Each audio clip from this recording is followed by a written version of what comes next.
আমি কিন্তু গুছিয়ে কথা বলতে পারি না, ঠিক আছে? তাও বলছি, বাবা মাকে তো বৃদ্ধাশ্রমে দিয়ে এসছো, এনআইসি বেরিয়েছে জানো তো, সে কাগজপত্র তো লাগছে।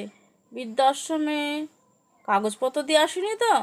যদি দিয়ে থাকো শিগগিরই তাড়াতাড়ি যাও, বৃদ্ধাশ্রম থেকে কাগজপত্রগুলো নিয়ে এসো, প্রমাণপত্র দেখাতে হবে তো তুমি ভারতবর্ষের নাগরিক কিনা, নাহলে তো আবার বাংলাদেশ পাঠিয়ে দেবে। শিগগিরই যাও।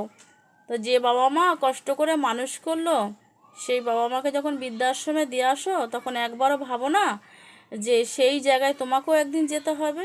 তো বৃদ্ধাশ্রমের জায়গাটা না তুমি বুক করে এসো। তুমি যেরকম মাকে পাঠিয়েছো, বাবাকে পাঠিয়েছো, সেই একদিন তোমাকেও যেতে হবে, তুমি চিন্তা করো না।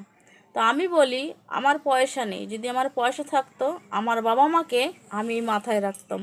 কেন, আমার যে মা 10 মাস 10 দিন মানে 10 মাস 10 দিন পেটে রেখে এত কষ্ট করে সে আমাকে প্রসব যন্ত্রণা দিয়ে আমাকে এত বড় করেছে, সেই মাকে আমি কোনোদিনই বৃদ্ধাশ্রমে দেবো না। আমি যদি আমার মা, আমার তাদের ছেলেরা আছে, তো ছেলেরা যদি খেতে না দেয়, আমি জানি এক মুঠ ভাত যদি আমি পাই, তাহলে এক মুঠ ভাত আমার মা পাবে। কেন, আমার মাকে আমি এতটাই ভালোবাসি, আমি মনে করি আমার মা আমার মাথার ওপর আমার মাকে বসিয়ে রাখবো। যে আমার পয়সা নেই, তো আমি কি করব? ভগবান আমাকে মন দিয়েছে, তো আমার কিছু করার নেই।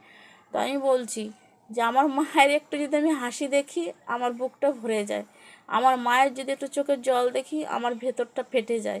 তো আমি আমার মা বাবাকে এতটাই ভালোবাসি, যারা যারা মা বাবাকে কষ্ট দেয় না, আমার দেখে খুব খারাপ লাগে। আমি ভাবি, আমার শ্বশুর শাশুড়ি আছে, আমি ভাবি যে তারা আমাকে ভালোবাসুক না বাসুক, যদি কোনো দিন